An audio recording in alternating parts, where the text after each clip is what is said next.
Right here I'm tied into the compressor. There's a hot wire down here that supplies power to the AC compressor. My test light is on, indicating that I currently have power going to it, but there's no compressor activation.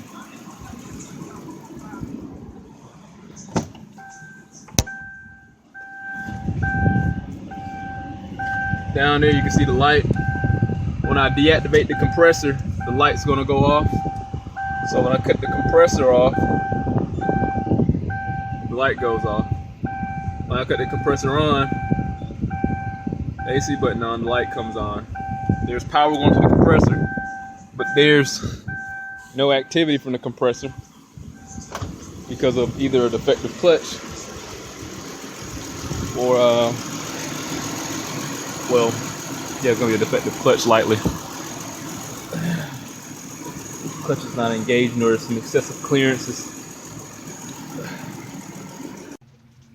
The vehicle previously, well, this same vehicle, I got to do the compressor when I just diagnosed it. So this is another day, I guess like 4 days later. So we're doing an AC compressor on this Hyundai. I think it's the same. Yeah, this should be the same motor that goes into a Santa Fe, if I the V6s. We're gonna do a compressor on this, and who knows, may have story time. But what we're gonna do, start off by pulling the fan assembly out, and to achieve that, drain a little bit of the coolant, so we don't have a lot of coolant running off this top heater hose. And we'll seemingly, I'll have to replace, we'll remove this 10 millimeter here, 10 here, 10 there. And I'm going to cross my fingers and hope there's no bolts at the bottom.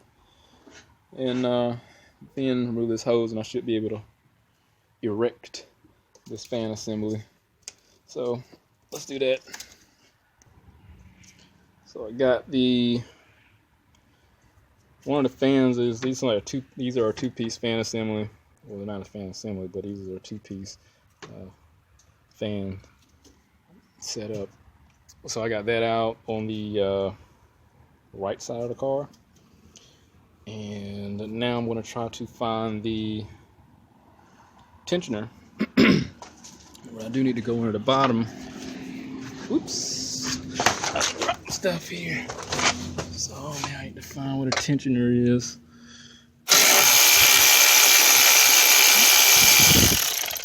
I did drain the coolant. Taking pictures. The petcock is drainage right there. But this particular car, I just need to get this cover off to be able to get access to these two bolts, and I should have good access to the refrigerant lines up top. So I'm not replacing the receiver dryer on this because of, let's just say the customer doesn't really agree with the price so much. So, but yeah, let's see where this tensioner is located. The tensioner is going to be, I'm going to do a lot of getting up and over on the cars.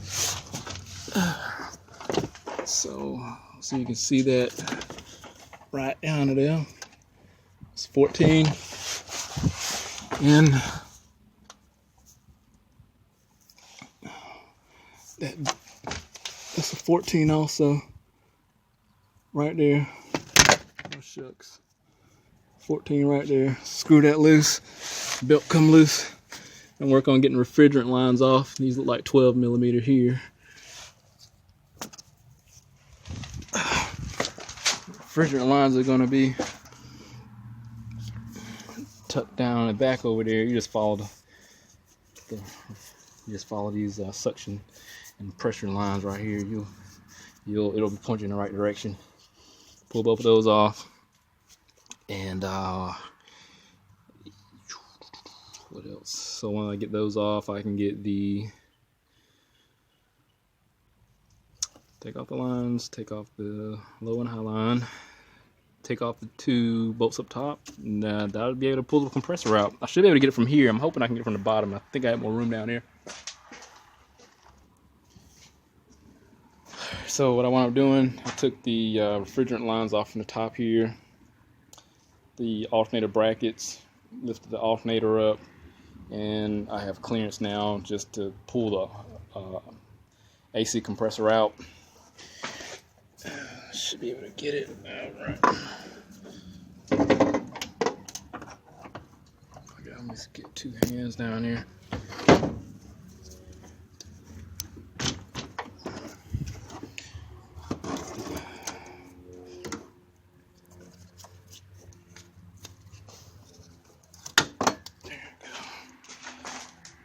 So I got the AC compressor out.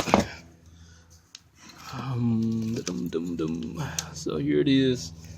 I'm gonna I was really contemplating on just dropping 2 bolts from the subframe, but hell, this wasn't that bad. I'm putting all new O-rings on here and get it lined back up. So I'm gonna put the new AC compressor in there. It came with oil already in it, so I'm not gonna add any oil to the system. Other than that, we'll just install in reverse order. I don't think I missed any steps, so it was pretty cut and dry. The labor time was 2 hours for this, and I would say it'd take about 2 hours, but you can definitely knock it down. Like if I had to do this over again, it'd definitely be an hour from start to finish. So alright, got the compressor back in there, things hooked up. What I normally do, I made this device from one of the emitter for Freon, one of these, you know what I mean. So I just took a brass hose that will connect to the 1/4-inch male fitting for the air compressor, and I'll just put about 150 psi in the system here on the low side, and I'll check for leaks. And if I don't see anything coming from any areas that I've worked on, I'll just go ahead and evacuate the system, and I got a vacuum and just let the vacuum sit on there for a while, which I'm going to do shortly. Other than that, the compressor went in pretty smooth. So just going to top the system off with Freon once I get everything evacuated and I get the vacuum put on. Alright, got the vacuum going off. So in should be in vacuum right now. Yeah, it's in vacuum mode right now. So I'm gonna let that sit for a while. Probably about probably 20 minutes of that. I'm pretty sure it's like a lot less than what YouTube will recommend. So the only thing I want to do is get the air out the system, and that's ample time. So you ain't gotta worry about any kind of frosting because the oil's gonna take care of that.